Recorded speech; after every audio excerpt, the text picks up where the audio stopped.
నందమూరి బాలకృష్ణ దర్శకుడు బాబీ కాంబినేషన్లో సినిమా రాబోతున్న విషయం తెలిసిందే. అయితే ఈ సినిమాలో సెకండ్ హాఫ్లో వచ్చే ఫ్లాష్ బ్యాక్లో ఓ క్రేజీ అప్డేట్ వినిపిస్తుంది.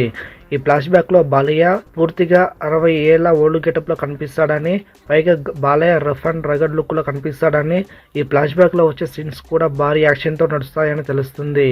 అన్నట్టు ఈ ఫ్లాష్ బ్యాక్లో ఫ్యామిలీ సెంటిమెంట్ కూడా హైలైట్గా ఉంటుందంట. కాగా ఈ సినిమాలో ఒక స్పెషల్ రోల్ ఉంటుందని, ఈ పాత్రలో బాలీవుడ్ స్టార్ సంజయ్ దత్ నటించబోతున్నట్లు ఇప్పటికే వార్తలు వచ్చాయి. పాన్ ఇండియా మార్కెట్ను దృష్టిలో పెట్టుకొని ఈ పాత్రలో సంజయ్ దత్ను తీసుకుంటున్నారని టాక్. అలాగే ఈ బాలయ్య టైప్ ఫక్తి యాక్షన్ డ్రామా కాదు అని, ఇదొక ఫ్యామిలీ బ్యాక్డ్రాప్లో సాగే ఎమోషనల్ డ్రామా అని ఇప్పటికే వార్తలు వచ్చాయి. కాగా ఈ సినిమాలో పాలిటిక్స్ నేపథ్యంలో కూడా ఓ ట్రాక్ ఉంటుందంట. అన్నట్టు ఈ సినిమాలో కూడా బాలయ్య డ్యూయల్ రోల్లో కనిపించబోతున్నారు. ఈ చిత్రాన్ని సితారా ఎంటర్టైన్మెంట్స్ బ్యానర్పై ప్రొడ్యూసర్ నాగవంశి నిర్మిస్తున్నారు.